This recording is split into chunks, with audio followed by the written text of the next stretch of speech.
Kunjungan Presiden Cina Xi Jinping ke Arab Saudi pekan lalu bukan kegiatan diplomasi biasa. Sejumlah capaian dihasilkan dalam kunjungan 3 hari itu. Pertemuan antara pemimpin Cina dan Arab disebut sebagai bagian dari gejala dunia yang tengah berkonsolidasi menuju keseimbangan baru dalam tatanan multipolar. Xi berkunjung ke Riyadh, Arab Saudi 7 hingga 9 Desember 2022. Ia menggelar pertemuan bilateral dengan Raja Arab Saudi Salman bin Abdul Aziz Al Saud dan putra mahkota Arab Saudi Pangeran Muhammad bin Salman. Hasilnya antara lain penandatanganan 46 perjanjian dan nota kesepahaman antara Beijing dan Riyadh.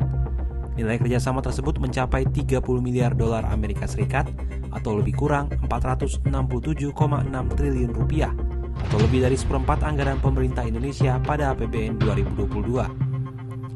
Xi juga menghadiri pertemuan puncak Cina dengan Dewan Kerjasama Teluk dan para pemimpin Arab lainnya. Dalam kesempatan itu ia mendorong kerjasama Arab-Cina terus ditingkatkan. Area sinergi mencakup 4 bidang, yakni politik, strategi pembangunan, keamanan bersama, dan interaksi budaya. Setidaknya ada 3 catatan penting yang bisa diambil dari kunjungan Xi Jinping ke Arab Saudi. Semuanya dalam konteks pertarungan hegemoni antara Amerika Serikat dan Cina yang diperkirakan menjadi lakon utama dalam politik internasional selama 1 dekade ke depan.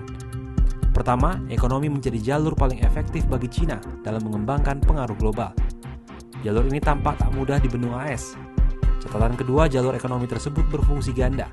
Selain mengembangkan hubungan internasional sekaligus pengaruh global, peningkatan kerjasama ekonomi oleh Cina dengan berbagai kawasan secara langsung menjaga pertumbuhan ekonomi negara itu.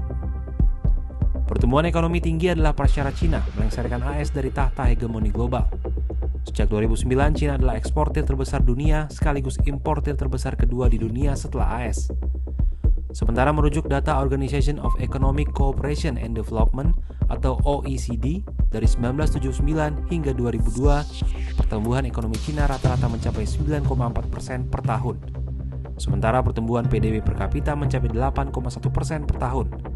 Adapun sejak 2002 hingga 2019, pertumbuhan PDB per kapita Cina tercatat berkisar 6 hingga 14% per tahun.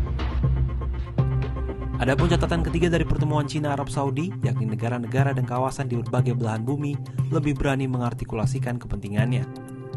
Dunia multipolar yang dimulai sejak 2017 memberi alternatif kepada negara-negara di dunia untuk membangun kerjasama dengan berbagai negara kuat yang memiliki pandangan seirama.